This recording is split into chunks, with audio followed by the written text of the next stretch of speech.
Hi everyone, welcome to all. +1 കെമിസ്ട്രിയിലെ ഈ വർഷത്തെ പ്രധാന ഫോക്കസ് ഏരിയകളും അതുമായി ബന്ധപ്പെട്ട് ഓരോ ചാപ്റ്ററിൽ നിന്നും മുൻ വർഷങ്ങളിൽ ചോദിച്ചു വന്നിരുന്ന മാർക്ക് ഡിസ്ട്രിബ്യൂഷനെക്കുറിച്ചും നമ്മൾ കണ്ടു കഴിഞ്ഞു. ഇനി ഓരോ ഫോക്കസ് ഏരിയയിൽ നിന്നും 2015 ശേഷം ചോദിച്ചു വന്ന പ്രീവിയസ് ഇയറിലെ ഒന്നോ രണ്ടോ ചോദ്യങ്ങളായി നമുക്ക് പരിശോധിക്കാം. ആകെ 14 ചാപ്റ്ററുകളാണ് ഉണ്ടായിരുന്നത്. അതിൽ ഒന്നാമത്തെ ചാപ്റ്ററായ some basic concept of chemistry എന്നുള്ള ചാപ്റ്ററിൽ നിന്നും 3 മുതൽ 4 വരെ മാർക്കിനുള്ള ചോദ്യങ്ങളായിരുന്നു ഉണ്ടായിരുന്നത്.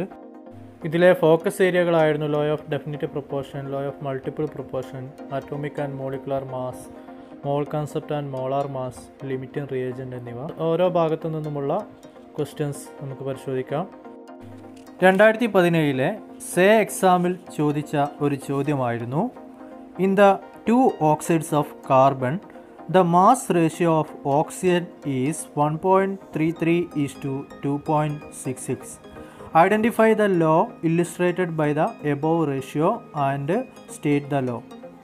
ക്വസ്റ്റ്യനിൽ തന്നിരിക്കുന്നത് കാർബണിൻ്റെ 2 ഓക്സൈഡുകളിൽ ഓക്സിജൻ്റെ റേഷ്യോ എന്ന് പറഞ്ഞാൽ 1.33:2.66 എന്നുള്ള രീതിയിലാണ്.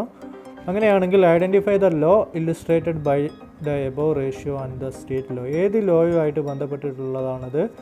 ആ ലോ പ്രസ്താവിക്കാനാണ് പറഞ്ഞിട്ടുള്ളത് അല്ലേ. കാർബണിൻ്റെ 2 ഓക്സൈഡുകൾ നമുക്ക് എല്ലാവർക്കും പരിചിതമാണ്. കാർബൺ മോണോക്സൈഡും കാർബൺ ഡയോക്സൈഡുമാണ് അല്ലേ. അപ്പോൾ കാർബൺ തന്നെ ഒരു ഓക്സിജനായിട്ടും 2 ഓക്സിജനായിട്ടും കമ്പൈൻ ചെയ്യാനുള്ള സാധ്യതയുണ്ട്. അതായത് ഓക്സിജൻ്റെ അളവിലാണ് ഇവിടെ വ്യത്യാസം വന്നിട്ടുള്ളത്. അതാണ് ക്വസ്റ്റ്യനിൽ തന്നിട്ടുള്ളത്. ഓക്സിജൻ്റെ റേഷ്യോ എന്ന് പറഞ്ഞാൽ 1.33:2.66 ആണ്. അത് നമ്മൾ സിമ്പിൾ റേഷ്യോയിലേക്ക് മാറ്റിക്കഴിഞ്ഞാൽ 1.33നെ നമ്മൾ ഡിവൈഡ് ചെയ്ത് കഴിഞ്ഞാൽ 1:2 എന്നുള്ള റേഷ്യോയിൽ നമുക്ക് കിട്ടും. അപ്പോൾ ഓക്സിജൻ്റെ ഇവിടെയുള്ള റേഷ്യോ 1:2 എന്നുള്ളതാണ്. സോ ഇതുമായി ബന്ധപ്പെട്ടിട്ടുള്ള ലോ ആണ് ലോ ഓഫ് മൾട്ടിപ്പിൾ പ്രൊപ്പോർഷൻ. ഈ ലോ സ്റ്റേറ്റ് ചെയ്യാനും പറഞ്ഞിട്ടുണ്ട്. എന്താണ് ലോ പറയുന്നത്? When 2 elements combines to form 2 or more compounds, the mass of one of the element which combine with the fixed mass of other bear a simple whole number ratio. അതായത് 2 മൂലകങ്ങൾ കൂടി ചേർന്ന് 2ഓ അതിലധികമോ സംയുക്തങ്ങൾ ഉണ്ടാവുകയാണെങ്കിൽ സ്ഥിര മാസുള്ള മൂലകവുമായി കൂടിച്ചേർന്ന രണ്ടാമത്തെ മൂലകത്തിൻ്റെ മാസുകൾ വളരെ ലളിതമായ ഒരു അനുപാതത്തിലായിരിക്കും. ഇവിടെ നമുക്കറിയാം കാർബണിൻ്റെ മാസ് സ്ഥിരമാണ്, എന്നാൽ ഓക്സിജൻ്റെ മാസ് വ്യത്യാസമാണ്. അപ്പോൾ അവരുടെ റേഷ്യോ ആണ് 1.33:2.66 എന്നുള്ളത്. അതായത് സിമ്പിൾ റേഷ്യോ ആക്കി മാറ്റുമ്പോൾ 1:2 എന്നുള്ള രീതിയിലേക്ക് വരും അല്ലേ. അപ്പോൾ ഈ ഒരു ചോദ്യം തന്നെ പല വ്യത്യസ്ത രീതിയിൽ നിങ്ങൾക്ക് ചോദിക്കാം. അതായത് നിങ്ങൾക്ക് തന്നിട്ടുള്ള എക്സാമ്പിളിൽ മാറ്റം വരുത്താം. ഇപ്പോൾ നിങ്ങൾക്ക് കാർബണും ഓക്സിജനും കൂടി ചേർന്നിട്ട് കാർബൺ മോണോക്സൈഡും കാർബൺ ഡയോക്സൈഡും ആണ് ഫോം ചെയ്യുന്നതെങ്കിൽ അതുപോലുള്ള എലമെൻറ്റ് തന്നെയാണ് നൈട്രജനും ഓക്സിജനും കൂടി ചേർന്നിട്ട് നൈട്രജൻ മോണോക്സൈഡും നൈട്രജൻ ഡയോക്സൈഡും ഫോം ചെയ്യുന്നുണ്ട്. അതുപോലെ ഹൈഡ്രജനും ഓക്സിജനും കൂടി ചേർന്നിട്ട് വാട്ടർ H2O ഫോം ചെയ്യുന്നുണ്ട്. അതുപോലെ തന്നെ ഹൈഡ്രജൻ പെറോക്സൈഡ് H2O2 ഫോം ചെയ്യുന്നുണ്ട്. അപ്പോൾ ഈ ഒരു എക്സാമ്പിളുകൾ മാറ്റിയിട്ട് നിങ്ങൾക്ക് തരാം. അതല്ലെങ്കിൽ തന്നിരിക്കുന്ന റേഷ്യോ മാറ്റിയിട്ടും നിങ്ങൾക്ക് തരാൻ സാധ്യതയുണ്ട്. അപ്പോൾ നിങ്ങൾ ഇതുപോലുള്ള ക്വസ്റ്റ്യൻസ് പ്രീവിയസ് ക്വസ്റ്റ്യൻസ് ഒക്കെ നന്നായിട്ട് വർക്കൗട്ട് ചെയ്ത് നോക്കിക്കഴിഞ്ഞാൽ നിങ്ങൾക്ക് അതിലുള്ള ഏകദേശം ഒരു ധാരണ കിട്ടും. ഓക്കെ, 1-2 ക്വസ്റ്റ്യൻസ് നമുക്ക് പറയാം. 2017 മാർച്ചിലെ മെയിൻ എക്സാമിൽ ഒന്നാമത്തെ ചാപ്റ്ററിൽ നിന്നും 4 മാർക്കിന് ചോദിച്ച ഒരു ചോദ്യത്തിൻ്റെ സി പാർട്ടായി 1 മാർക്കിന് ചോദിച്ച ഒരു ചോദ്യമാണ്, 2 elements carbon and hydrogen combine to form C2H6, C2H4 and C2H2. Identify the law illustrated here. കാർബണും ഹൈഡ്രജനും 2 മൂലകങ്ങൾ ചേർന്നിട്ട് C2H6, C2H4, C2H2 എന്ന് പറഞ്ഞിട്ടുള്ള 3 കോമ്പൗണ്ടുകളായിട്ട് 3 സംയുക്തങ്ങളായിട്ട് മാറുകയാണ്. അങ്ങനെയാണെങ്കിൽ ഇത് ഏത് ലോയുമായിട്ട് റിലേറ്റ് ചെയ്യാൻ കഴിയുമെന്നുള്ളതാണ് ചോദ്യം. തന്നിരിക്കുന്ന കോമ്പൗണ്ടുകളിലെല്ലാം 2 കാർബൺ ആറ്റങ്ങളാണ് ഉള്ളത്. എന്നാൽ ഹൈഡ്രജൻ്റെ എണ്ണം ഒന്നിൽ 6 എണ്ണമാണ്, ഒന്നിൽ 4 എണ്ണമാണ്, ഒന്നിൽ 2 എണ്ണമാണ്. അതായത് എല്ലാത്തിലും കാർബണിൻ്റെ മാസ് എന്ന് പറഞ്ഞാൽ ഒരു കാർബണിൻ്റെ മാസ് 12 ആണ്, അതുകൊണ്ട് 2 കാർബൺ എടുക്കുമ്പോൾ 24 വരും. അപ്പോൾ കാർബണിൻ്റെ മാസ് എല്ലാത്തിലും സെയിം ആണ്, 24 ആയിരിക്കും. എന്നാൽ ഹൈഡ്രജൻ്റെ മാസ് നമ്മൾ കണക്കാക്കുമ്പോൾ ഒരു ഹൈഡ്രജൻ്റെ മാസ് 1 ആണ്. സോ ഫസ്റ്റ് കേസിൽ C2H6ൽ 6 ഹൈഡ്രജൻ ആറ്റം ഉണ്ടാവും, അതുകൊണ്ട് 6 ഗ്രാം ഉണ്ടാവും. ദെൻ സെക്കൻഡ് കേസിൽ 4 ഗ്രാം ആയിരിക്കും, തേർഡ് കേസിൽ 2 ഗ്രാം ആയിരിക്കും ഉണ്ടാകുക. അപ്പോൾ ഹൈഡ്രജൻ്റെ മാസിലാണ് വ്യത്യാസം വരുന്നുള്ളൂ, കാർബണിൻ്റെ മാസ് സെയിം ആണ്. അപ്പോൾ ഹൈഡ്രജൻ്റെ മാസുകൾ തമ്മിലുള്ള റേഷ്യോ 6:4:2 എന്നുള്ളതായിരിക്കും. So that is equal to, അതിനെ സിംപ്ലിഫൈ ചെയ്താൽ 3:2:1 എന്നുള്ള ആൻസർ നമുക്ക് കിട്ടും. So this law is related to law of multiple proportion. So ഇതുമായി ബന്ധപ്പെട്ടിട്ട് മുമ്പ് ചോദിച്ചിട്ടുള്ള 1-2 ക്വസ്റ്റ്യൻസ് കൂടെ ഇടുന്നുണ്ട്, അത് നിങ്ങൾ സ്വന്തമായിട്ട് ചെയ്ത് നോക്കുക. എന്തെങ്കിലും ഡൗട്ടുകൾ ഉണ്ടെങ്കിൽ നിങ്ങൾ അറിയിക്കുക. Okay, number 1, the combination of elements to form compounds is governed by the law of chemical combination. അതിൽ എ പാർട്ടായിട്ട് ചോദിച്ചിട്ടുള്ള ക്വസ്റ്റ്യൻ ആയിരുന്നു, hydrogen combines with oxygen to form compounds, namely water and hydrogen peroxide. State and illustrate the related law of chemical combination. Then second question, law of definite പ്രൊപ്പോർഷനുമായി ബന്ധപ്പെട്ട് March 2015 ചോദിച്ച ഒരു question ആയിരുന്നു. A given compound always contains exactly the same proportion of elements by weight. അതിൽ A പാർട്ടായിട്ട് ചോദിച്ചിട്ടുള്ളതാണ്, name the above law. Then second one, write the name of the scientist who proposed this law.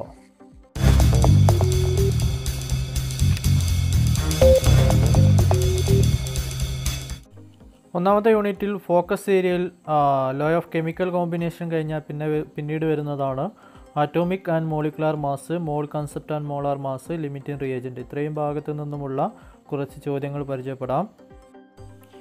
2017 say എക്സാമിൽ ചോദിച്ചിട്ടുള്ള ഒരു ചോദ്യം നോക്കാം. Calculate the number of atoms in each of the following. A 14 gram of nitrogen, that is N2 molecule. Then B 14 mole atom of nitrogen. Then 14 U of nitrogen. ഇപ്പോൾ മോൾ concept എന്താണെന്ന് വളരെ വ്യക്തമായിട്ട് മനസ്സിലാകാത്ത ആളുകളെ തികച്ചും കൺഫ്യൂഷൻ ആക്കുന്ന ഒരു ക്വസ്റ്റ്യനാണിത്. അപ്പോൾ ആ ഒരു കൺസെപ്റ്റ് വ്യക്തമായി അറിഞ്ഞാൽ മാത്രമേ നമുക്കിതിനുള്ള കൃത്യമായിട്ടുള്ള ആൻസർ നമുക്ക് എഴുതാൻ കഴിയുള്ളൂ. നമുക്ക് ആൻസറിലേക്ക് വരാം. ഇവിടെ 3 കാര്യങ്ങളാണ് തന്നിരിക്കുന്നത്. 14 gram of nitrogen, 14 mole of nitrogen, 14 U of nitrogen. ഇവിടെ U എന്നതുകൊണ്ട് ഉദ്ദേശിക്കുന്നത് യൂണിഫൈഡ് മാസ് എന്നുള്ളതാണ്. ഓക്കെ, എന്താണ് യൂണിഫൈഡ് മാസ് എന്നുള്ളത് നമ്മൾ പഠിച്ചിട്ടുണ്ട്. ഏതൊരു ആറ്റത്തിൻ്റെയും മാസ് നമ്മൾ കണക്കാക്കുന്നത് യൂണിഫൈഡ് മാസിലാണ് അല്ലേ. കാരണം ആറ്റം അത്രത്തോളം ചെറുതാണ്. അപ്പോൾ നമുക്ക് ഗ്രാമിലൊന്നും പ്രസ്താവിക്കാൻ കഴിയില്ല. അതിന് പകരം നമ്മൾ ആറ്റത്തിൻ്റെ മാസ് കണക്കാക്കാൻ ഉപയോഗിക്കുന്ന യൂണിറ്റാണ് യൂണിഫൈഡ് മാസ് എന്ന് പറഞ്ഞാൽ. എക്സാമ്പിൾ പറയുകയാണെന്നുണ്ടെങ്കിൽ ഹൈഡ്രജൻ്റെ വെയിറ്റ് 1 U ആയിട്ടാണ് നമ്മൾ കണക്കാക്കാറുള്ളത്. 1 എന്നാണ് നമ്മൾ സാധാരണ പറയാറുള്ളത്, പക്ഷേ ശരിക്കും അത് 1 U എന്നുള്ളതാണ് ഉദ്ദേശിക്കുന്നത് കേട്ടോ. 1 യൂണിഫൈഡ് മാസ് എന്നുള്ളതാണ്. ആക്ച്വലി അത് 1.008 ആണ്. നമ്മൾ റൗണ്ട് ചെയ്തിട്ട് 1 U എന്നുള്ളത് നമ്മൾ യൂസ് ചെയ്യാറുണ്ട്. അതുപോലെ കാർബണിൻ്റെ വെയിറ്റ് പറയുകയാണെന്നുണ്ടെങ്കിൽ 12.011 ആണ്. അത് നമ്മൾ 12 എന്നുള്ള രീതിയിൽ 12 U എന്നുള്ള രീതിയിൽ നമ്മൾ യൂസ് ചെയ്യാറുണ്ട്. അതുപോലെ ഈ നൈട്രജൻ്റെ വെയിറ്റ് 14.007 ആണ്. നമ്മൾ 14 U ആയിട്ടാണ് യൂസ് ചെയ്യാറുള്ളത്. സോ ഒരു നൈട്രജൻ ആറ്റത്തിൻ്റെ മാസാണ് 14 U എന്ന് പറയുന്നത്. അപ്പോൾ N2 മോളിക്യൂളിൽ 2 നൈട്രജൻ ആറ്റം ഉണ്ടാവും. അപ്പോൾ അതിൻ്റെ ടോട്ടൽ മാസ് എന്ന് പറഞ്ഞാൽ 28 U ആയിരിക്കും. നമുക്ക് ക്വസ്റ്റ്യനിൽ തന്നിട്ടുള്ളത് 14 U ഓഫ് നൈട്രജൻ മോളിക്യൂളാണ്. അപ്പോൾ അതിനകത്തുള്ള ടോട്ടൽ നമ്പർ ഓഫ് ആറ്റം കണക്കാക്കുന്നതിനും വേണ്ടിയിട്ട് നമ്മൾ ചെയ്യേണ്ടത് number of atom in 14 U N2 is equal to 2 into 14 U divided by 28 U. ആകെ ഒരു N2-നകത്ത് 2 നൈട്രജൻ ആറ്റം ഉണ്ടാകും. So 2 into 14 U divided by total N2ൻ്റെ വെയിറ്റ് 28 U ആണ്. അപ്പോൾ നമുക്ക് ചെയ്യുമ്പോൾ 1 എന്ന ആൻസർ കിട്ടും അല്ലേ. അപ്പോൾ 14U എടുത്തു കഴിഞ്ഞാൽ അതിനകത്ത് ഒരു നൈട്രജൻ ആറ്റമേ ഉണ്ടായിരിക്കുകയുള്ളൂ. ഓക്കെ, ഇനി ഈ ചോദ്യത്തിൻ്റെ എ പാർട്ട് നോക്കാം. എ പാർട്ടിൽ തന്നിരിക്കുന്നത് 14 gram ഓഫ് നൈട്രജൻ N2 മോളിക്യൂളാണ് തന്നിട്ടുള്ളത്. നമുക്കെല്ലാവർക്കും അറിയാം നൈട്രജൻ എന്ന ആറ്റത്തിൻ്റെ മാസ് വരുന്നത് 14U ആണ്. 14 unified mass or 14 atomic mass unit ആണ് വരുന്നത് അല്ലേ. ഈ യൂണിഫൈഡ് മാസിനെ ഗ്രാമിലേക്ക് കൺവേർട്ട് ചെയ്ത് കഴിഞ്ഞാൽ നമുക്ക് ഒരു GAM, ഒരു gram atomic mass unit nitrogen atom ലഭിക്കുമെന്നും അതിനകത്ത് 6.022 × 10⁻23 അതായത് അവോഗാഡോ എണ്ണം മാറ്റങ്ങൾ ഉണ്ടാകുമെന്നൊക്കെ നമ്മൾ പഠിച്ചിട്ടുണ്ട്. സോ 14 gram നൈട്രജൻ എടുത്തു കഴിഞ്ഞാൽ അതിനകത്ത് അവോഗാഡോ എണ്ണം മാറ്റങ്ങളുണ്ടായിരിക്കും. നമുക്ക് തന്നിരിക്കുന്നത് നൈട്രജൻ മോളിക്യൂളാണ്. So there are 2 nitrogen atoms are there. So 2 × 6.022 × 10⁻23 അത്രയും എണ്ണം നൈട്രജൻ ആറ്റങ്ങളുണ്ടായിരിക്കും. സോ അതിൻ്റെ വെയിറ്റ് എന്ന് പറഞ്ഞാൽ 28 gram ആയിരിക്കുമെന്നും നമുക്കറിയാം. അതായത് 28 gram നൈട്രജൻ മോളിക്യൂളിനകത്ത് 2 × Na അത്രയും എണ്ണം ആറ്റങ്ങളുണ്ടായിരിക്കും, നൈട്രജൻ ആറ്റങ്ങളുണ്ടായിരിക്കും. ഇനി നമുക്ക് ക്വസ്റ്റ്യനിലേക്ക് വരാം. സോ ക്വസ്റ്റ്യനിൽ നമുക്ക് തന്നിരിക്കുന്നത് 14 gram ഓഫ് നൈട്രജൻ ആണ്. 14 gram നൈട്രജനെ തന്നിട്ടുള്ളൂ. അപ്പോൾ 14 ഗ്രാമിൽ എത്ര ഉണ്ട് എന്ന് കാണാൻ നമ്മൾ എന്ത് ചെയ്യണം? Number of atoms in 14 gram of N2 is equal to 2 × Na × 14 divided by 28. So 2 × 14 28 ആണ്. 28 divided by 28 അത് ക്യാൻസൽ ആവും, 1 കിട്ടും. സോ 1 × Na that is 6.022 × 10⁻23 അത്രയും എണ്ണം നൈട്രജൻ ആയിരിക്കും ഉണ്ടാവുക. ദെൻ അതിലെ B part 40 mole atom of nitrogen. നമുക്കറിയാം 1 mole nitrogen is equal to 6.022 × 10⁻23 that is equal to Avogadro number. അത്രയും എണ്ണമായിരിക്കും ഉണ്ടാവുക. ഒരു മോൾ എടുത്തു കഴിഞ്ഞാൽ അവോഗാഡോ എണ്ണം ആയിരിക്കും ഉണ്ടാവുക. So we are given 14 moles. So total number of atom is equal to 14 × 6.022 × 10⁻23 that is equal to 84.308 × 10⁻23 or we can write it as 8.4308 × 10⁻24. അതായത് ഒരു മോൾ നൈട്രജൻ എന്ന് പറഞ്ഞാൽ 6.022 × 10⁻23 ആറ്റം ആയിരിക്കും ഉണ്ടാകുക, അതായത് അവോഗാഡോ എണ്ണം ആറ്റമായിരിക്കും ഉണ്ടാകുക. എന്നാൽ നമുക്ക് ക്വസ്റ്റ്യനിൽ തന്നിരിക്കുന്നത് 14 മോൾ നൈട്രജൻ ആണ്. അപ്പോൾ അതിലുള്ള ടോട്ടൽ നമ്പർ ഓഫ് ആറ്റം കാണാനും വേണ്ടിയിട്ട് 14 × 6.022 × 10⁻23. അപ്പോൾ അത് ചെയ്ത് കഴിഞ്ഞാൽ നമുക്ക് 84.308 × 10⁻23 എന്നുള്ള നമ്പർ കിട്ടും. അത് നമ്മൾ റൗണ്ട് ചെയ്താൽ 8.4308 × 10⁻24 that is the final answer. Okay,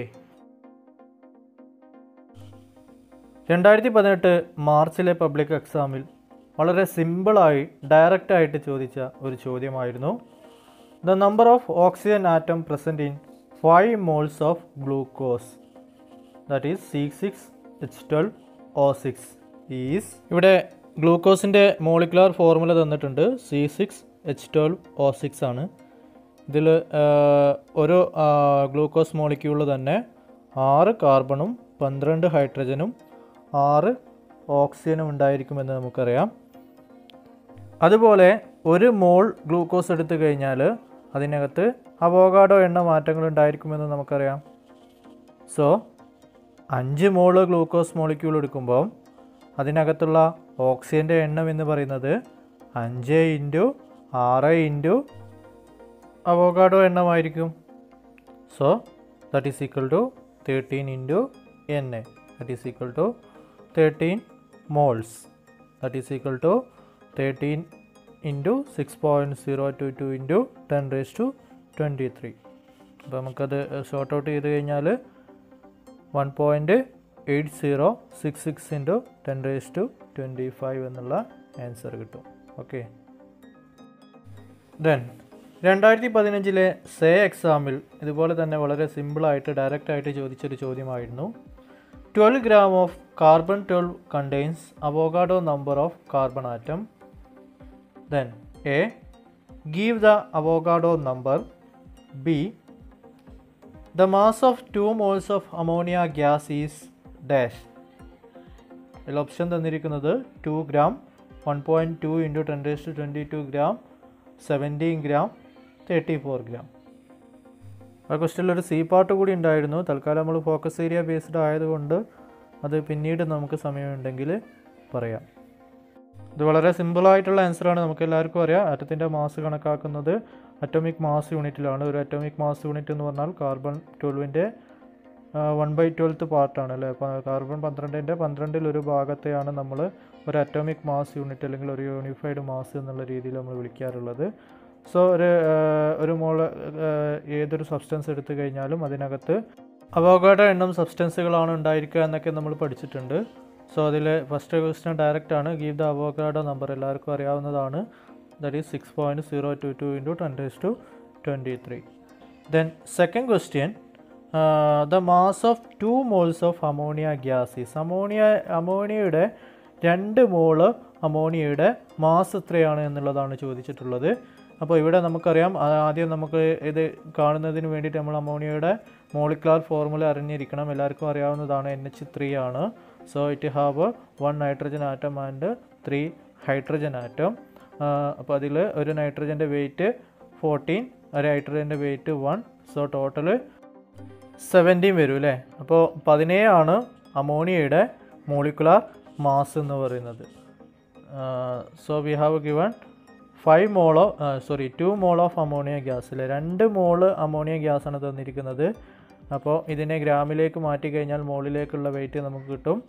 so 2 മോള് കാണാൻ വേണ്ടിയിട്ട് 2 into 17 that is equal to 34 gram ആയിരിക്കും 2 മോൾ അമോണിയയുടെ വെയിറ്റ് എന്ന് പറഞ്ഞാൽ. അടുത്തതായി 2017 മാർച്ചിലെ എക്സാമിൽ അപ്ലിക്കേഷൻ ലെവലിൽ ചോദിച്ചിട്ടുള്ള ഒരു ഒറ്റ മാർക്കിനുള്ള ഒരു ചോദ്യമായിരുന്നു. Determine the number of moles present in 0.55 milligram of electrons. ഓപ്ഷനായി തന്നിരിക്കുന്നത് 1 mol, 2 mol, 1.5 mol and 0.5 mol. ഈ ക്വസ്റ്റ്യൻ കുറച്ച് അപ്ലിക്കേഷൻ ലെവലിലുള്ളതാണ്. ഇതിൻ്റെ ആൻസർ 1 mol ആണ് കിട്ടുക. അത് എങ്ങനെയാണ് എന്നുള്ളത് നമുക്കൊന്ന് ജസ്റ്റ് ഒന്ന് നോക്കാം. നമുക്കറിയാം, ഒരു ഇലക്ട്രോണിൻ്റെ മാസ് എന്ന് പറഞ്ഞാൽ 9.1094 into 10⁻³ കിലോഗ്രാം ആണ്. അതിനെ നമ്മൾ മില്ലിഗ്രാമിലേക്ക് മാറ്റുമ്പോൾ 9.1094 into 10⁻25 milligram എന്നുള്ള രീതിയിൽ ലഭിക്കും. ഇനി അങ്ങനെയാണെങ്കിൽ mass of 1 mol of electron നമുക്ക് എങ്ങനെ കാണാം? It is equal to 6.022 into 10⁻23 into 9.1094 into 10⁻25. ഇത് നമ്മൾ സിംപ്ലിഫൈ ചെയ്ത് കഴിഞ്ഞാൽ നമുക്ക് 0.55 milligram എന്ന് ആൻസർ ലഭിക്കും അല്ലേ. So the number of moles present in 0.55 milligram of electron നമുക്ക് തന്നിരിക്കുന്നത് 0.55 milligram ആണ് ക്വസ്റ്റ്യനിൽ തന്നിരിക്കുന്നത്. അപ്പോൾ അതിനകത്ത് എത്ര ഉണ്ട് എന്ന് അറിയാൻ വേണ്ടിയിട്ട് നമ്മളിപ്പം ചെയ്ത ഇതിനെ ഡിവൈഡ് ചെയ്ത് നോക്കിക്കഴിഞ്ഞാൽ നമുക്കതിൻ്റെ ആൻസർ കിട്ടും അല്ലേ. അതായത് 0.55 milligram divide by 0.55 milligram mole ഇൻവേഴ്സുമായിട്ട് ഡിവൈഡ് ചെയ്ത് കഴിഞ്ഞാൽ നമുക്ക് 1 mol എന്നുള്ള ആൻസർ ലഭിക്കും. ഓക്കെ, ഇതൊരു ഒറ്റ മാർക്കിനുള്ള ക്വസ്റ്റ്യൻ ആയിരുന്നു. സോ ഇത് ജസ്റ്റ് ഒന്ന് ഓർത്തിരിക്കുക. 0.55 milligram ഓഫ് ഇലക്ട്രോൺ ആണ് നമ്മൾ എടുക്കണമെങ്കിൽ അതിനകത്ത് 1 mol ആയിരിക്കും ഉണ്ടാകുക എന്നുള്ളത് ജസ്റ്റ് ഒന്ന് ഓർത്തിരിക്കുക. ഓക്കെ,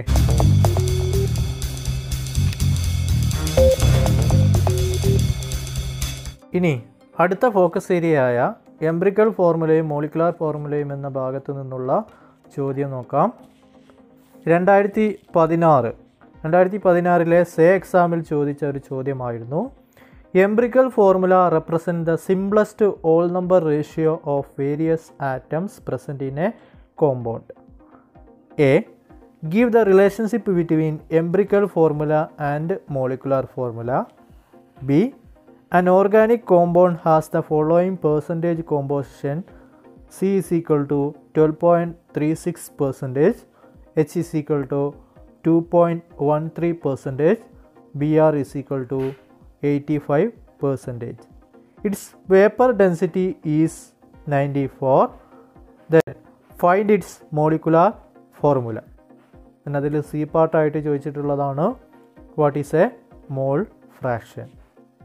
ഓക്കെ, നമുക്കതിൻ്റെ ആൻസറുകൾ പരിശോധിക്കാം. എംപിറിക്കൽ ഫോർമുല എന്താണെന്ന് ക്വസ്റ്റ്യനിൽ തന്നെ തന്നിട്ടുണ്ട്. Empirical formula represent the simplest whole number ratio of the various atoms present in a compound. ഒരു കോമ്പൗണ്ടിനകത്തുള്ള ആറ്റങ്ങളുടെ ഏറ്റവും സിമ്പിളായിട്ടുള്ള റേഷ്യോയാണ് എംപിറിക്കൽ ഫോർമുല എന്ന് പറയാം. മോളിക്കുലാർ ഫോർമുല എന്താണെന്ന് നമുക്കറിയാം. അതിനകത്തുള്ള ടോട്ടൽ നമ്പർ ഓഫ് ആറ്റത്തിൻ്റെയും ടോട്ടൽ നമ്പർ ഓഫ് ആറ്റങ്ങളെല്ലാം കൂടി ഉൾപ്പെടുത്തിയിട്ട് എഴുതുന്ന ഫോർമുലയാണ് മോളിക്കുലാർ ഫോർമുല എന്നുള്ളത് നമ്മൾ പഠിച്ചിട്ടുണ്ട്. ഇപ്പോൾ ഒരു എക്സാമ്പിൾ പറയുകയാണെന്നുണ്ടെങ്കിൽ ഗ്ലൂക്കോസിൻ്റെ മോളിക്കുലാർ ഫോർമുല എന്ന് പറഞ്ഞാൽ C6H12O6 ആണ്. അതിനകത്ത് 6 കാർബണും 12 ഹൈഡ്രജനും 6 ഓക്സിജനും ഉണ്ടാവും. എന്നാൽ അതിൻ്റെ എംപിറിക്കൽ ഫോർമുല എന്ന് പറഞ്ഞാൽ ഇതിന് ഏറ്റവും സിംപ്ലസ്റ്റ് ആയിട്ടുള്ള റേഷ്യോയിലേക്ക് നമ്മൾ മാറ്റി കഴിഞ്ഞാൽ എല്ലാ എണ്ണത്തെയും നമുക്ക് 6 കൊണ്ട് ഡിവൈഡ് ചെയ്യാൻ കഴിയും. അങ്ങനെ ഡിവൈഡ് ചെയ്യുമ്പോൾ നമുക്ക് C1H2O1 എന്നുള്ള രീതിയിലേക്ക് മാറ്റാൻ കഴിയും. അപ്പോൾ അതാണ് അതിൻ്റെ എംപിറിക്കൽ ഫോർമുല. ഗ്ലൂക്കോസിൻ്റെ എംപിറിക്കൽ ഫോർമുലയാണ് C1H2O1 എന്നുള്ളത്. സോ ഇതുപോലെ നമ്മൾ മോളിക്കുലാർ ഫോർമുലയും എംപിറിക്കൽ ഫോർമുലയും തമ്മിലുള്ള റിലേഷനാണ് ഫസ്റ്റ് ക്വസ്റ്റ്യൻ ചോദിച്ചിട്ടുണ്ട്. Give the relationship between empirical formula and molecular formula. Direct question ആണ്. Molecular formula is a whole number multiple of empirical formula. നമുക്കറിയാവുന്നതാണ് അല്ലേ. മോളിക്കുലാർ ഫോർമുലയുടെ ഒരു ഹോൾ നമ്പർ കൊണ്ട് മൾട്ടിപ്ലൈ ചെയ്ത് കഴിഞ്ഞാൽ നമുക്ക് എംപിറിക്കൽ ഫോർമുല കിട്ടും. So molecular formula is equal to n into empirical formula. ഇവിടെ എന്നിൻ്റെ വാല്യൂ ഏതൊരു ഹോൾ നമ്പറും ആവാം, 1 2 3 ഒക്കെ ആവാം. So n is equal to 1 2 3 et cetera. അതിലെ സെക്കൻഡ് ക്വസ്റ്റ്യനിൽ വേപ്പർ ഡെൻസിറ്റി തന്നിട്ടുള്ള ഒരു കോമ്പൗണ്ടിൻ്റെ വേപ്പർ ഡെൻസിറ്റി 94 എന്ന് തന്നിട്ടുള്ള ഒരു കോമ്പൗണ്ടിൻ്റെ ഓരോ എലമെൻറ്റിൻ്റെയും പേഴ്സൻറ്റേജ് തന്നിട്ടുണ്ട്. കാർബൺ 12.36% ആണ്, ഹൈഡ്രജൻ 2.13% ആണ്, ബ്രോമിൻ 85% ആണ്. അങ്ങനെ പേഴ്സൻറ്റേജും വേപ്പർ ഡെൻസിറ്റിയും തന്നിട്ടുള്ള ഒരു കോമ്പൗണ്ടിൻ്റെ, ഒരു ഓർഗാനിക് കോമ്പൗണ്ടിൻ്റെ മോളിക്കുലാർ ഫോർമുല നമ്മളോട് കണ്ടെത്താനാണ് പറഞ്ഞിട്ടുള്ളത്. അപ്പോൾ അത് കാണണമെങ്കിൽ കുറച്ച് സ്റ്റെപ്പിലൂടെ കടന്നു പോകണം. ആദ്യം ഓരോ എലമെൻറ്റിൻ്റെയും പേഴ്സൻറ്റേജ് നമ്മൾ കണക്കാക്കണം. പേഴ്സൻറ്റേജ് മാറ്റിയെടുത്ത് ചെയ്ത് അതിനുശേഷം അതിൻ്റെ മാസ്, നമുക്കറിയാവുന്ന ഓരോ എലമെൻറ്റിൻ്റെയും മാസ് എടുത്ത് എഴുതുക. അതിനുശേഷം ഈ പേഴ്സൻറ്റേജിനെ നമ്മൾ മാസ് കൊണ്ട് ഡിവൈഡ് ചെയ്ത് കഴിഞ്ഞാൽ നമുക്കവിടെയുള്ള റിലേറ്റീവ് നമ്പർ ഓഫ് മോൾസ് കിട്ടും. അപ്പോൾ റിലേറ്റീവ് നമ്പർ ഓഫ് മോൾസിനെ നമ്മളൊരു സിമ്പിൾ റേഷ്യോയിലേക്ക് മാറ്റി കഴിഞ്ഞാൽ നമുക്കവിടെ ഈ എംപിറിക്കൽ ഫോർമുല കണ്ടെത്താൻ കഴിയും. ഇപ്പോൾ നമുക്കൊന്ന് ചെയ്ത് നോക്കാം. ആദ്യത്തെ എലമെൻറ്റ് കാർബൺ ആണ് അല്ലേ. കാർബണിൻ്റെ പേഴ്സൻറ്റേജ് എന്ന് പറഞ്ഞാൽ 12.36% ആണ്. ഓക്കെ, കാർബണിൻ്റെ മാസ് എന്ന് പറഞ്ഞാൽ 12.01 ആണ്. സോ ഈ 12.36നെ 12.01 കൊണ്ട് നമുക്ക് ഡിവൈഡ് ചെയ്യുമ്പോൾ നമുക്കവിടെയുള്ള റിലേറ്റീവ് നമ്പർ ഓഫ് മോൾസ് കാണാൻ കഴിയും. അവിടെയുള്ള റിലേറ്റീവ് നമ്പർ ഓഫ് മോൾസ് ഏകദേശം ഒരു 1.03 കിട്ടും. ഇനി ഈ കാർബൺ കണ്ട മാതിരി തന്നെ നമ്മൾ എന്ത് ചെയ്യുക, ബാക്കിയുള്ള എലമെൻറ്റ് കൂടി ഒന്ന് കാണുക. അതായത് ഹൈഡ്രജൻ്റെ പേഴ്സൻറ്റേജ് 2.13 ആണ്. അപ്പോൾ അതിൻ്റെ മാസ് വരുന്നത് 1.008 ആണെന്ന് നമുക്കറിയാം. അപ്പോൾ ഈ 2.13യെ 1.008 കൊണ്ട് ഡിവൈഡ് ചെയ്ത് കഴിഞ്ഞാൽ നമുക്ക് ഏകദേശം ഒരു 2.11 എന്നുള്ള ആൻസർ കിട്ടും. ഓക്കെ, അതേപോലെ ബ്രോമിനും ചെയ്ത് നോക്കുക. ബ്രോമിൻ്റെ പേഴ്സൻറ്റേജ് വന്നത് 85 ആണ്. ബ്രോമിൻ്റെ മാസ് വരുന്നത് 79.90 ആണ്, അറൗണ്ട് 18 ആയിട്ട് വരും. ഓക്കെ, അപ്പോൾ അത് രണ്ട് ഡിവൈഡ് ചെയ്ത് കഴിഞ്ഞാൽ നമുക്ക് 1.06 എന്നുള്ള ഒരു ഫ്രാക്ഷണൽ നമ്പർ കിട്ടും. ഓക്കെ, ഇനി ഇതിനെ നമ്മൾ സിമ്പിൾ ഹോൾ നമ്പർ റേഷ്യോയിലേക്ക് മാറ്റുന്നതിന് വേണ്ടിയിട്ട് കാർബണിൻ്റെ റിലേറ്റീവ് നമ്പർ ഓഫ് മോൾസ് ആയിട്ടുള്ള 1.03 കൊണ്ട് ഓരോ നമ്പറിനെയും നമ്മൾ ഡിവൈഡ് ചെയ്യും. അപ്പോൾ നമുക്ക് 1:2:1 എന്നുള്ള രീതിയിലേക്ക് നമുക്ക് കൊണ്ടുവരാൻ കഴിയും. ഓക്കെ, അപ്പോൾ 1:2 അതായത് ഒരു കാർബണ് 2 ഹൈഡ്രജനും 1 ബ്രോമിൻ എന്നുള്ള കണക്കിലാണ് അവിടെയുള്ള സിമ്പിൾ ഹോൾ നമ്പർ റേഷ്യോ ആയിട്ട് വരുന്നത് ആ എലമെൻറ്റിൻ്റെ. അപ്പോൾ നമുക്കത് വെച്ചിട്ട് നമുക്കതിൻ്റെ എംപിറിക്കൽ ഫോർമുല കണക്കാക്കാൻ കഴിയും. എംപിറിക്കൽ ഫോർമുല CH2Br ആയിരിക്കും അല്ലേ. ഒരു കാർബൺ 2 ഹൈഡ്രജൻ 1 ബ്രോമിൻ. ദെൻ നമുക്ക് വേപ്പർ ഡെൻസിറ്റി തന്നിട്ടുണ്ട്. Vapour density is equal to 94 തന്നിട്ടുണ്ട്. ഇനി വേപ്പർ ഡെൻസിറ്റി തന്നു കഴിഞ്ഞാൽ വേപ്പർ ഡെൻസിറ്റി കണക്കാക്കാനുള്ള സമവാക്യം നമ്മൾ പഠിക്കുന്നുണ്ട്. മോളാർ മാസിനെ നമ്മൾ 2 കൊണ്ട് ഡിവൈഡ് ചെയ്യുമ്പോഴാണ് നമുക്ക് വേപ്പർ ഡെൻസിറ്റി കിട്ടുക അല്ലേ.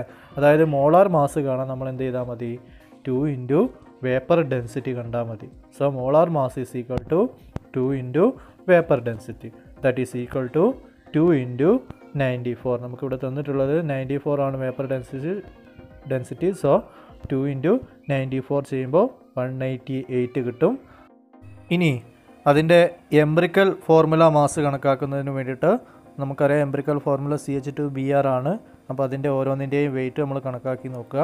So 12.01 plus 2 into 1.08 plus 79.9 that is equal to 93.926 കിട്ടും. സോ അതിലുള്ള ഹോൾ നമ്പർ എത്രയാണെന്ന് അറിയാൻ നമ്മൾ ഹോൾ നമ്പർ കാണാനുള്ള ഇക്വേഷനാണ് മോളാർ മാസിനെ എംബ്രിക്കൽ ഫോർമുല മാസ് കൊണ്ട് ഡിവൈഡ് ചെയ്ത് കഴിഞ്ഞാൽ അവിടെയുള്ള ഹോൾ നമ്പർ റേഷ്യോ എത്രയാണെന്നുള്ളത് കിട്ടും. സോ 188 ഡിവൈഡഡ് ബൈ 93.926 ഓൾമോസ്റ്റ് 2 എന്നുള്ള ആൻസർ കിട്ടും.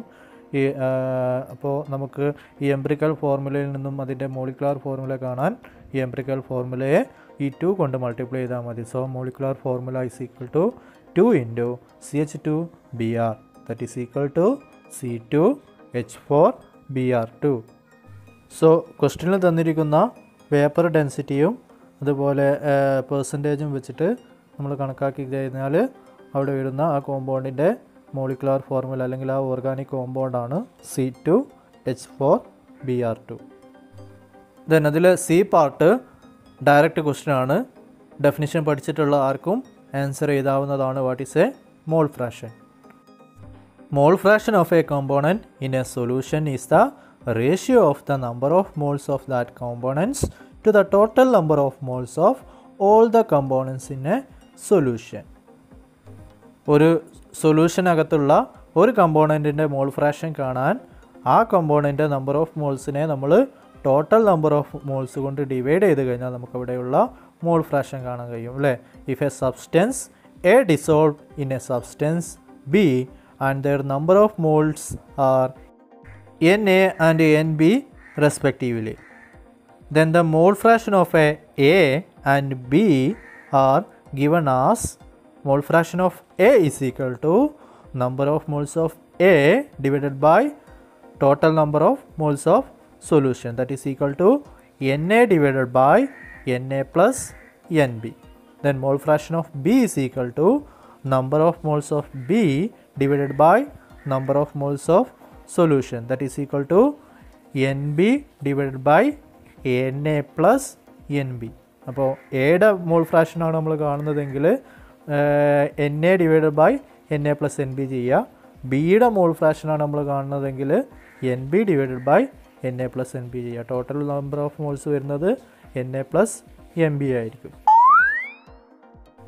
മാർച്ച് 2017 പബ്ലിക് എക്സാമിൽ ചോദിച്ച മറ്റൊരു ക്വസ്റ്റ്യൻ ആണ്, give the empirical formula of the following: C6H12O6, C6H6, CH3COOH, C6H6Cl6. ഇതിൽ ആദ്യത്തേത് നമ്മൾ കഴിഞ്ഞ ക്വസ്റ്റ്യനിൽ തന്നെ പറഞ്ഞതാണ്. C6H12O6നെ എല്ലാത്തിനെയും നമുക്ക് 6 കൊണ്ട് ഡിവൈഡ് ചെയ്യാൻ കഴിയും. അപ്പോൾ സിമ്പിളായിട്ട് അതിനെ CH2O എന്ന് എഴുതാം, C1H2O1. Okay. Then second question C6H6 ആണ്. അതിനെയും നമ്മൾ നേരത്തെ പറഞ്ഞ മാതിരി എല്ലാത്തിനെയും നമുക്ക് 6 കൊണ്ട് ഡിവൈഡ് ചെയ്യാൻ കഴിയും. 6 കൊണ്ട് ഡിവൈഡ് ചെയ്താൽ 1 കിട്ടും അല്ലേ. So C1H1, that is CH is the empirical formula for C6H6. Then third one CH3COH. ഇതിൽ കോമൺ ആയിട്ട് വരുന്ന എലമെൻസിനെ നമ്മൾ ചേർത്ത് എഴുതി കഴിഞ്ഞാൽ ഇതിനെ നമുക്ക് എങ്ങനെ എഴുതാം? C2H4O2 എന്ന് എഴുതാം അല്ലേ. 2 കാർബൺ ഉണ്ട് ഇതിനകത്ത്, 2 ഓക്സിജൻ ഉണ്ട്, 4 ഹൈഡ്രജൻ ആറ്റവും ഉണ്ട്. ഓക്കെ. അപ്പോൾ അതിനെ നമ്മൾ എന്താക്കാം? അതിൻ്റെ എംബ്രിക്കൽ ഫോർമുലയായിട്ട് ഇതിനെ കോമൺ ആയിട്ട് ഡിവൈഡ് ചെയ്യുന്ന സംഖ്യ 2 ആണ്. അപ്പോൾ 2 കൊണ്ട് ഡിവൈഡ് ചെയ്ത് കഴിഞ്ഞാൽ നമുക്കതിൻ്റെ എംബ്രിക്കൽ ഫോർമുലയായി CH2O എന്നുള്ളത് കിട്ടും. Okay. Then last one C6H6Cl6. സിമ്പിളാണ്. ഇതിനെയും എല്ലാത്തിനെയും നമുക്ക് 6 കൊണ്ട് ഡിവൈഡ് ചെയ്ത് കഴിഞ്ഞാൽ നമുക്ക് ആൻസറായിട്ട് CHCl എന്നുള്ള രീതിയിൽ കിട്ടും. ഓക്കെ. ഓരോ ഫോക്കസ് ഏരിയയിൽ നിന്നും 1-2 ക്വസ്റ്റ്യൻ നമ്മൾ ഡിസ്കസ് ചെയ്യുന്നുള്ളൂ. ബാക്കിയുള്ള ക്വസ്റ്റ്യനുകൾ നിങ്ങൾ വർക്കൗട്ട് ചെയ്ത് നോക്കുക. പ്രീവിയസ് ഇയർ ക്വസ്റ്റ്യൻ എടുത്തിട്ട് വർക്കൗട്ട് ചെയ്യുക. ഓക്കെ. ദെൻ ഈ ചാപ്റ്ററിൽ നിന്നുമുള്ള അവസാനത്തെ ഫോക്കസ് ഏരിയ ആയിരുന്നു ലിമിറ്റിംഗ് റിയേജൻ്റ് എന്നുള്ള ഭാഗം. അപ്പോൾ അതുമായി ബന്ധപ്പെട്ടിട്ടുള്ള ഒരു ചോദ്യം നോക്കാം.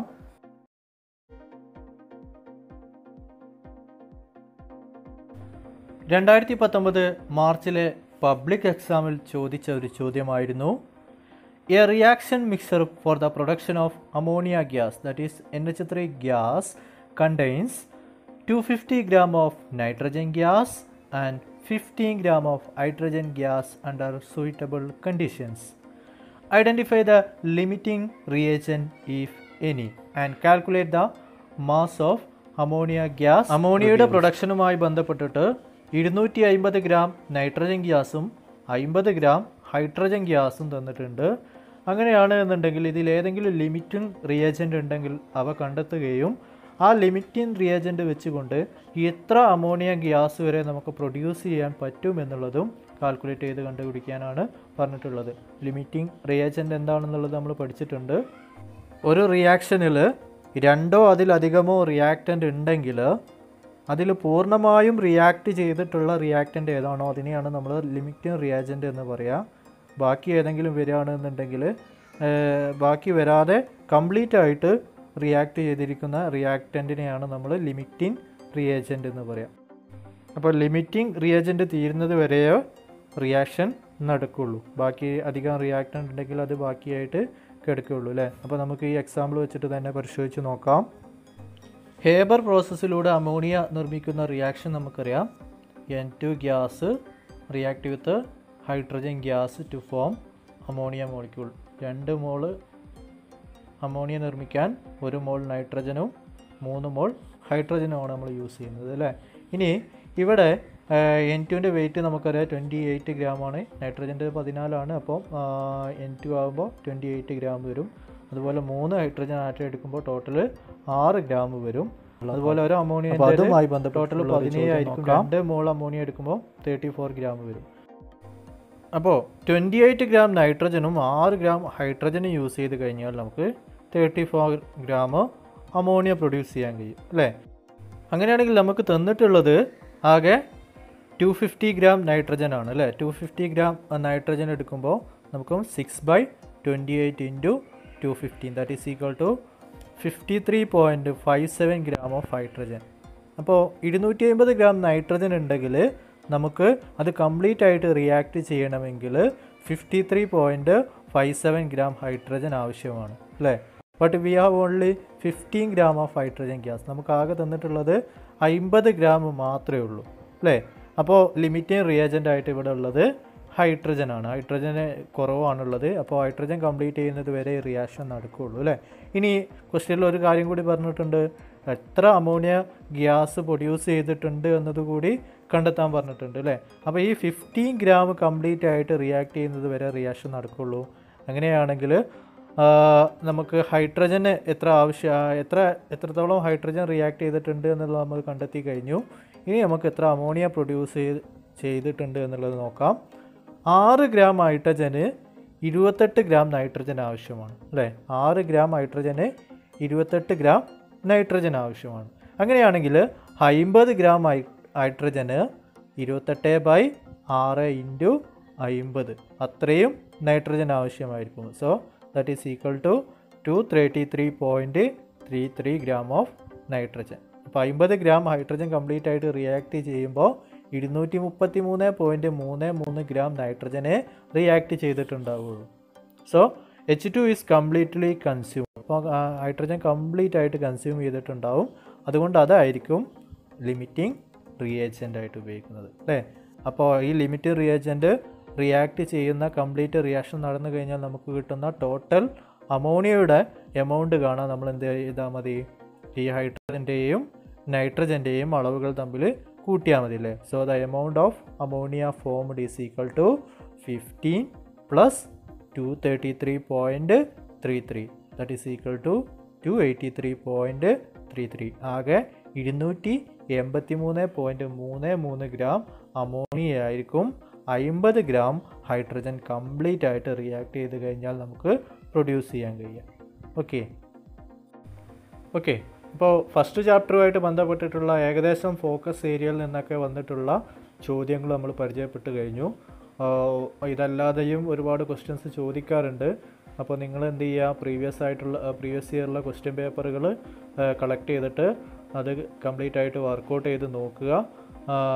നമ്മൾ ഏറ്റവും കുറച്ച് ക്വസ്റ്റ്യൻസ് മാത്രമേ നമ്മൾ പറഞ്ഞു തന്നിട്ടുള്ളൂ. എന്നാലും എല്ലാ ഏരിയയിൽ നിന്നും നമ്മൾ ഓരോരോ ക്വസ്റ്റ്യൻസ് വീതമെങ്കിലും പറഞ്ഞിട്ടുണ്ട്. ഓക്കെ, അപ്പോൾ കൂടുതൽ വർക്കൗട്ട് ചെയ്ത് പഠിക്കുക. ഒരു മാർക്ക് പോലും നഷ്ടപ്പെടാതിരിക്കാൻ വേണ്ടിയിട്ട് ശ്രമിക്കുക. അവസാനമായി ഈ ചാപ്റ്ററിൽ ഒരു ചോദ്യം കൂടി നമുക്ക് പരിശോധിക്കാം.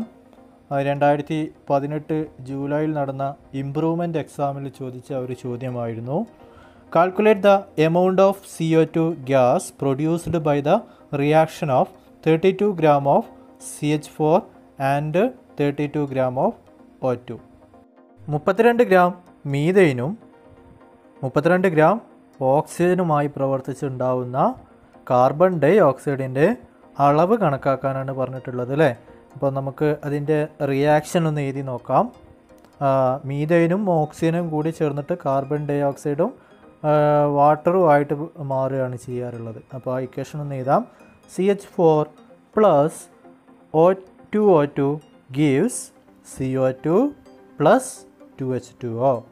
ഇവിടെ ഓരോന്നിൻ്റെയും വെയിറ്റ് നമ്മൾ എഴുതി നോക്കുകയാണെന്നുണ്ടെങ്കിൽ CH4 അതായത് മീഥൈൻ്റെ വെയിറ്റ് ടോട്ടൽ ഒരു കാർബൺ 12ഉം 4 ഹൈഡ്രജനും കൂടി ചേർന്നാൽ 16 gram of CH4 plus 2 × 32 gram of O2 gives carbon ഡൈ ഓക്സൈഡിൻ്റെ വെയിറ്റ് 44 gram അല്ലേ. 44 gram ഓഫ് CO2 പ്ലസ് 2 × ഒരു വാട്ടർ മോളിക്യൂളിൻ്റെ വെയിറ്റ് 18 ആണ്. So 2 × 18 gram of H2O.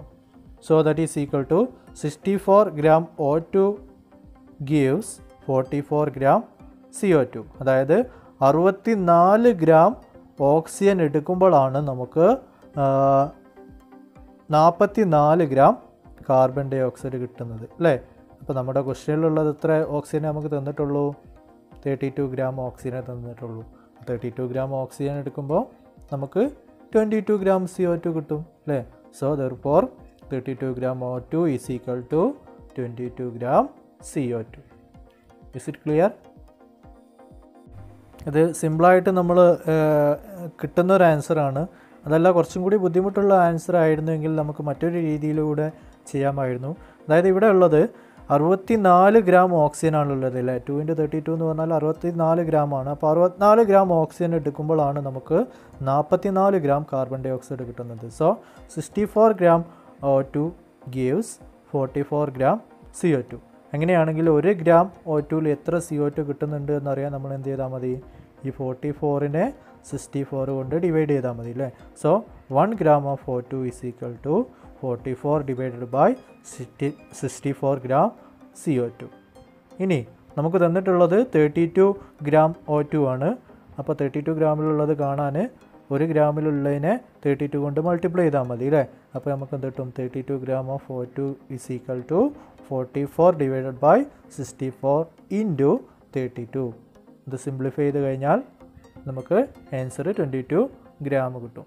ഇത് ഈ രീതിയിൽ ചെയ്തു തരാനുള്ള കാരണം ആദ്യത്തെ ആൻസറിൽ 44ൻ്റെ നേരെ പകുതിയായിരുന്നു 22 എന്ന് പറഞ്ഞാൽ. പക്ഷേ നമുക്ക് അത്തരം കണക്കുകളല്ല എന്നുണ്ടെങ്കിൽ ഫ്രാക്ഷണൽ നമ്പറുകളോ അങ്ങനെയൊക്കെ വരികയാണെന്നുണ്ടെങ്കിൽ നമുക്ക് കണ്ടെത്താനുള്ള ഒരു വഴിയായിട്ട് ഈ വഴി യൂസ് ചെയ്യാം. എക്സാമ്പിൾ പറയുകയാണെന്നുണ്ടെങ്കിൽ ഒരു 27 gram ആണ് ഓക്സിജൻ നിങ്ങൾക്ക് തന്നിരുന്നതെങ്കിൽ എത്ര കാർബൺ ഡൈ ഓക്സൈഡ് പ്രൊഡ്യൂസ് ചെയ്യുമെന്ന് അറിയാനും വേണ്ടിയിട്ട് നമുക്ക് ഈ കേസിൽ ജസ്റ്റ് സബ്സ്റ്റിറ്റ്യൂട്ട് ചെയ്താൽ മതി. അതായത് 44 divided by 64 into 27 എന്ന് ചെയ്താൽ മതി. ഓക്കെ അപ്പോൾ കൂടുതൽ ക്വസ്റ്റ്യൻ പേപ്പറുകൾ കളക്ട് ചെയ്ത് കൂടുതൽ ക്വസ്റ്റ്യൻ ആൻസറുകൾ വർക്കൗട്ട് ചെയ്യുക. പരിമിതമായ സമയത്തിനുള്ളിൽ എത്രത്തോളം ചാപ്റ്ററുകൾ കവർ ചെയ്യാൻ കഴിയുമെന്ന് അറിയില്ല.